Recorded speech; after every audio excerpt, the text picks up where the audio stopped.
What's cooking, good looking? How you doing? Today we're gonna be doing a sketchbook session. How exciting.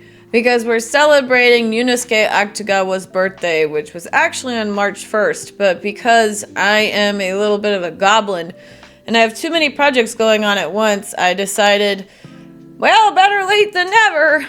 So, rather than reading one of his most famous works like Rashōmon or In a Bamboo Grove or The Nose, I decided I was going to do this all in one sitting, much like his short story Green Onions. Now, the version that I am using is Penguin Classics, Rashōmon, and 17 Other Stories, translated by Jay Rubin with an... Yeah, I love Jay Rubin too. I'm sorry, my puppy demands attention apparently. I gave him a water bottle to shut him up. I don't know if you can hear it in the background or not. So Jay Rubin did this translation, and something very important that I want to point out, and why I always recommend Penguin Classics to anyone, is they have scholars who know what they're talking about and understand how important a translation is and introducing the translation. So you always get a really good introduction. This introduction here is by Haruki Murakami. What makes Jay Rubin's translation so transcendent and best of the best is that he understands this concept of you could go with a direct word-for-word translation, or you understand a direct word-for-word translation and you understand the tone enough that what you end up writing conveys the feeling that the piece is trying to give you as well. And something that's so amazing about a lot of Akutagawa's work is the tone and the narration style he uses. You hear a different type of narrator every time. My actual favorite piece by Akutagawa is Hellscreen. I think it's the best short story ever. Please, please, please read Jay Rubin's translation. It's incredible. But that particular short story is so incredible because you're never entirely sure what happened, but you feel as if you're right there with the narrator, more or less trying to figure it out. I will be making a video on that in the future. So, in the style of Green Onions, I'm just going to try to read this short story all the way through in this one sitting. Let's see if we can do this. Let's dive in. I plan to write this story in a single sitting tonight in time for the deadline I'm facing tomorrow. No, I don't plan to write it. I absolutely have to write it. So then what am I going to write about? All I can do is ask you to read what follows. In a cafe in Jinbo-cho, the used bookstore neighborhood of Tokyo, there is a waitress named Okimi. They say she is only 16, but she looks more mature than that. And although the tip of her nose tilts up a little, her light complexion and limpid gaze definitely qualify her as a beauty. To see her standing in front of the player piano in her white apron, her hair parted in the middle and done up with forget-me-not hairpins, you would think she had stepped out of one of Takehisa Yumeji's illustrations for a novel. Which seems to be one reason the cafe's regulars long ago decided to nickname her Pop Boiler. She has other nicknames too. Forget-me-not from her hairpins, Miss Mary Pickford because she looks like the American movie star, Sugar Cube because the cafe can't do without her, etc., etc. There is another older waitress who works at the cafe. Her name is Omatsu, and her looks don't begin to match Okimi's. The two girls are as different as white bread and black bread, and the difference in what they earn in tips is also huge. Omatsu is, of course, not happy about that, and as her dissatisfaction has mounted, it has led her to harbor some unkind thoughts. One summer afternoon, a customer at Omatsu's table, apparently a student at the foreign language school, was trying hard to move the flame from his match to the tip of his cigarette. Unfortunately, the flame kept getting blown out by the powerful fan on the table next to his. Okimi happened by just then and stopped for a moment between the customer and the fan to block the breeze. It became clear that the student appreciated her thoughtfulness when, after managing to light his cigarette, he turned his suntanned face to her with a smile and said, "Thanks." This happened just as Omatsu, standing by the counter, picked up the dish of ice cream that she was supposed to carry to that table. She glared at Okimi and said, "You take this to him," in a voice fuming with jealousy. Complications like this happen several times a week, as a result of which Okimi rarely speaks to Omatsu. She stations herself in front of the player piano, offering her silent affability to all the customers who, because of the cafe's location among the bookstores, tend to be students. To the furious Omatsu, however, Okimi offers only her wordless triumph over the hearts of all these young men. Omatsu's jealousy is not the only cause of their strained relationship, however. Okimi is also quietly contemptuous of Omatsu's lowbrow taste. She is convinced that Omatsu has done nothing since graduating from elementary school but listen to Nani wa bushi eat mitsu mame and chase after boys. But what of Okimi herself?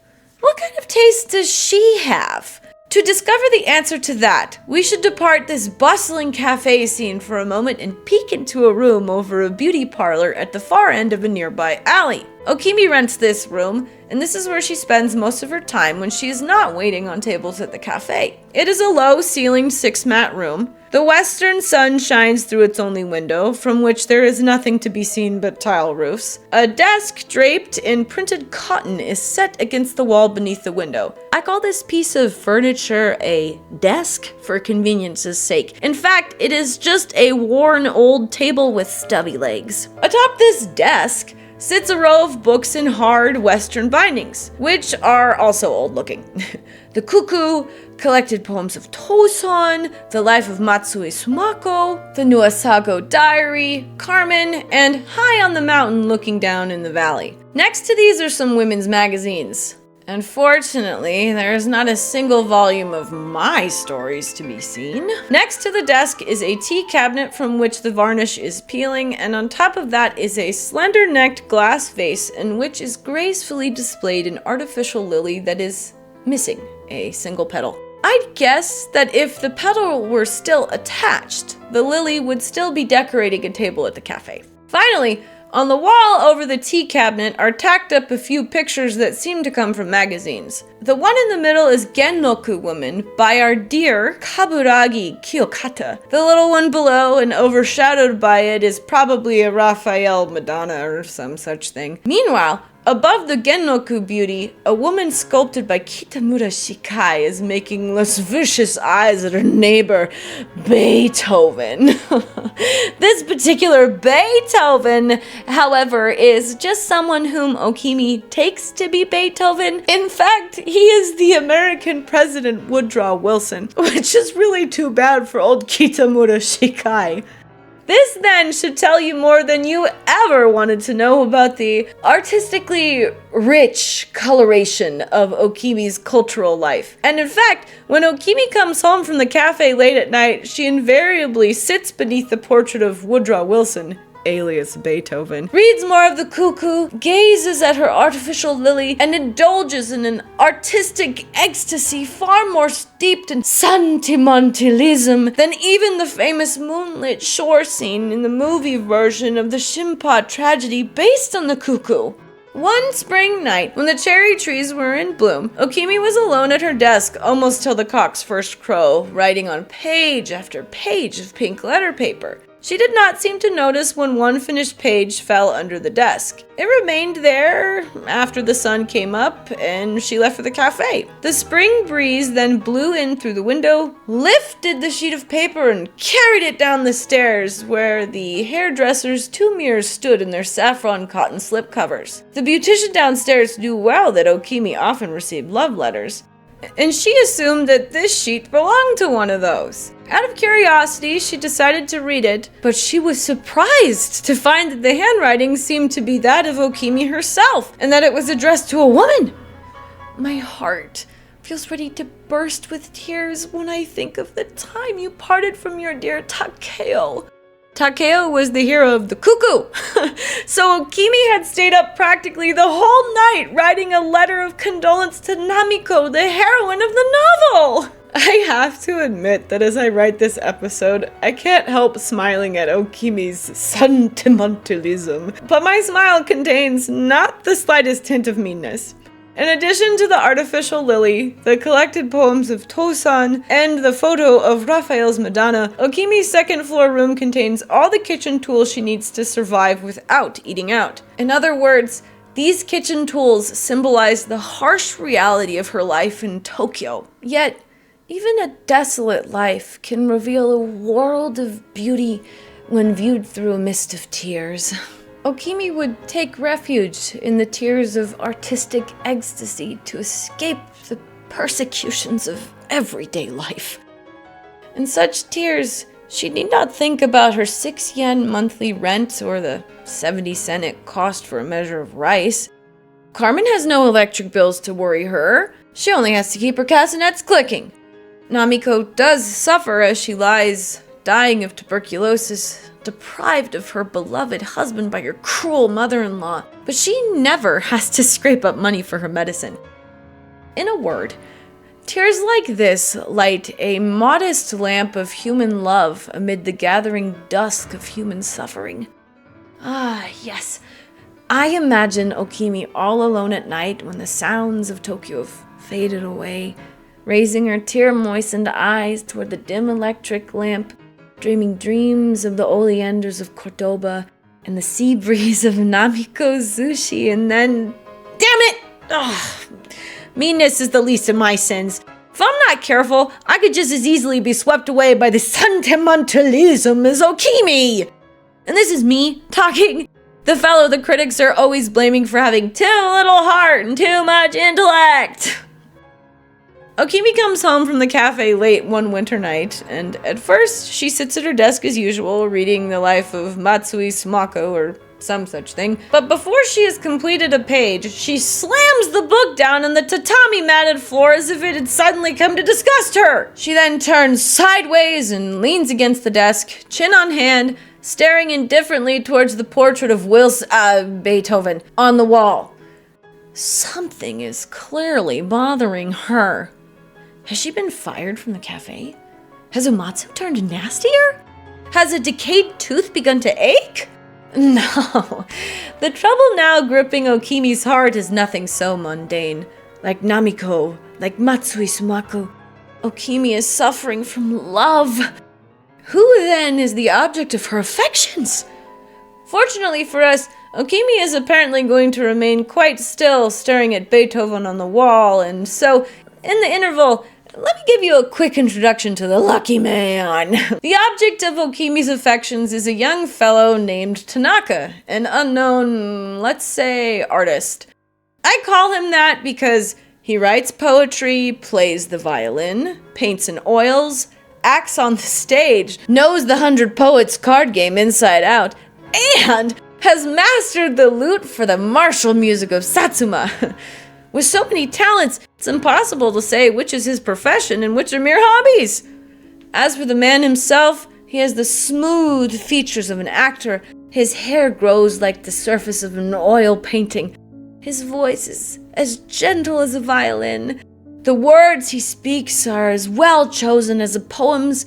He can woo a woman as nimbly as he can snatch the right card in the 100 Poets game.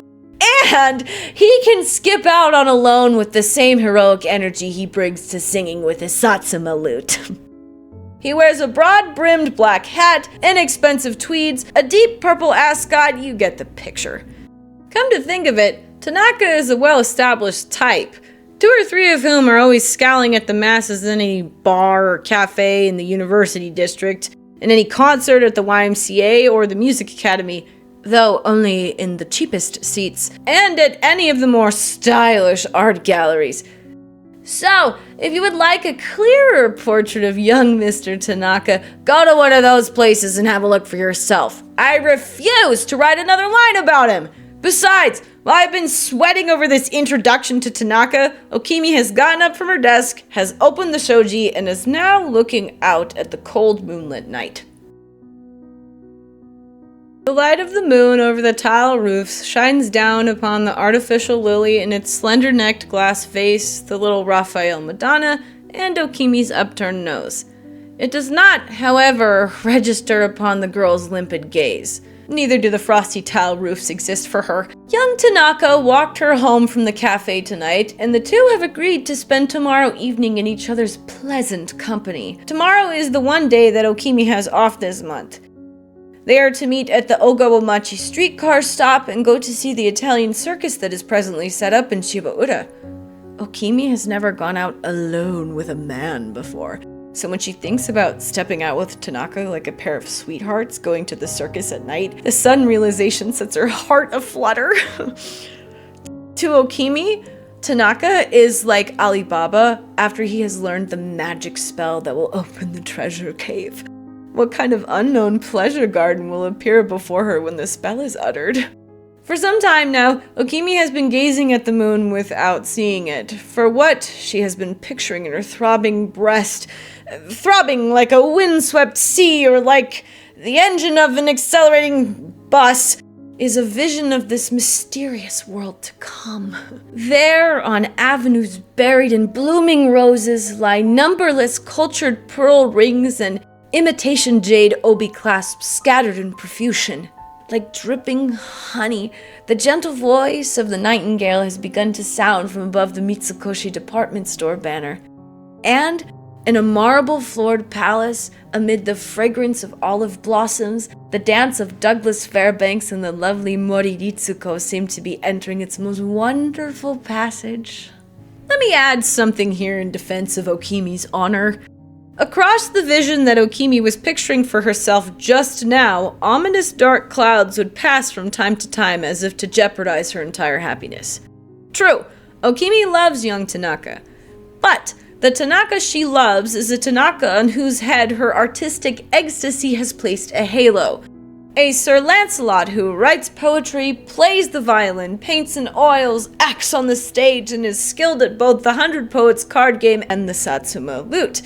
Nevertheless, Okimi's fresh virginal instincts are not entirely unaware that her Lancelot has something highly dubious at his core. Those dark clouds of anxiety cross Okimi's vision whenever such doubts come to mind. Unfortunately, no sooner do the clouds form than they melt away. Mature though she may appear, Okimi is but a girl of 16 or 17, a girl flushed with artistic ecstasy.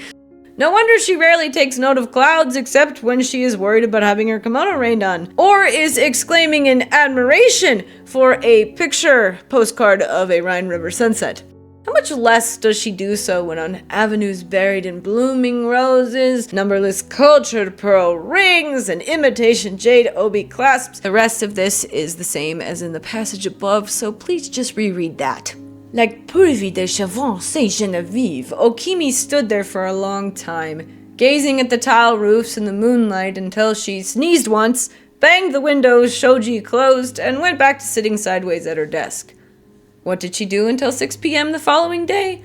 Unfortunately, not even I know the answer to that. How can the author of the story not know, you ask? Well, tell them the truth now! I don't know because I have to finish this thing tonight. At 6 p.m. the next day, an unusually nervous Okimi made her way toward the Ogawamachi streetcar stop, which was already enveloped in the gloom of evening.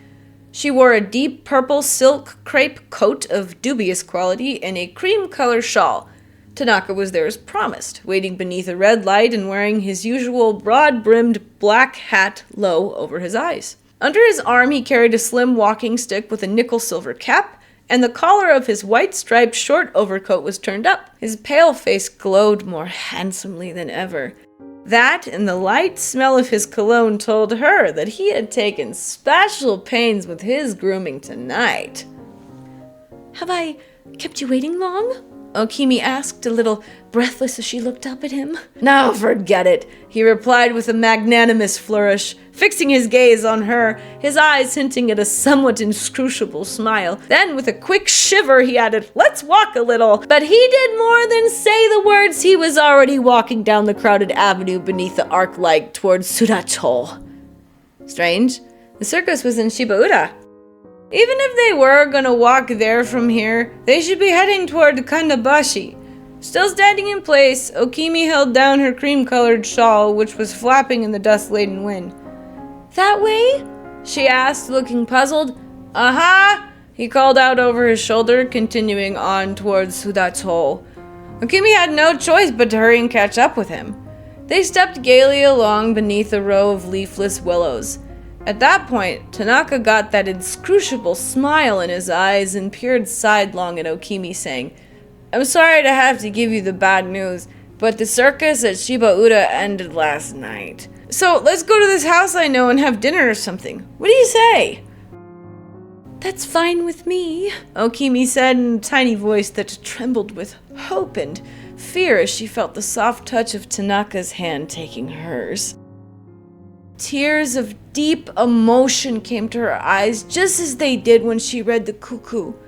Viewed through such tears, of course, each neighborhood they passed, Ogawamachi, Awaji-cho, Suda-cho, took on a special beauty of its own. The music of a band luring shoppers to a big year-end sale, the dazzling lights of an electric billboard for Jintan breath freshener, Christmas wreaths, a fanned-out display of national flags of the world, Santa Claus in a show window, postcards and calendars laid out on street stands. To Okimi's eyes, everything seemed to sing of the magnificent joys of love and to stretch off in splendor to the ends of the earth. Not even the gleam of the stars in heaven looked cold on this special night, and the dusty wind lapping now and then at the skirts of her coat would suddenly change into a warm spring breeze. Happiness, happiness, happiness. Soon Okimi saw that they must have turned a corner and now were walking down a narrow back street. On the right-hand side there was a small grocery store open to this street, its wares displayed in piles beneath a bright gas lamp. Daikon radishes, carrots, pickling vegetables, green onions, small turnips, water chestnuts, burdock root, yams, mustard greens, udo, lotus root, taro, apples, mandarin oranges. As they passed the grocery, Okimi happened to glance at a thin wooden card held aloft by a bamboo tube standing in the pile of green onions. 1 bunch, 4 sen, it said in clumsy, dense black characters. With prices for everything surging upward these days, green onions at 4 sen a bunch were hard to find. In Okimi's happy heart, which until that moment had been intoxicated with love and art, the sight of this bargain instantaneously, literally in that very instant, awoke latent real life from its torpid slumber. Her eyes were swept suddenly clean of images of roses and pearl rings and nightingales and the Mitsukoshi banner, crowding in from all directions to take their place in Okimi's little breast. Like moths to a flame came rent payments, rice bills, electricity bills, charcoal bills, food bills, soy sauce bills, newspaper bills, makeup bills, streetcar fares, and all the other living expenses along with painful past experience. Okimi's feet came to a halt in front of the grocery store. Leaving the flabbergasted Tanaka behind, she forged in among the green mounds beneath the brilliant gaslight, and then, extending a slender finger toward the pile of green onions among which stood the 1 bunch 4 sen card, she said in a voice that might as well have been singing the Wanderer's Lament, 2 bunches, please. Meanwhile, young Tanaka in his broad-brimmed hat, the collar of his wide-striped short overcoat turned up, slim walking stick with nickel-silvered cap under his arm, stood alone on the dust-blown street like an abandoned shadow. In his imagination, he had been seeing a lattice-doored house at the end of this street, a cheaply built 2-story structure with a freshly washed stone platform for shoe removal in the entranceway and an electric sign on the eaves. Standing out in the street like this, however, he had a strange feeling that the image of that cozy little house was beginning to fade, to be replaced by a mound of green onions with a 1 bench 4 sen price card. Then suddenly all such images were shattered as with the next puff of wind, the very real stink of green onions, as penetrating and eye-stinging as real life itself, punched Tanaka in the nose. "Sorry to keep you waiting."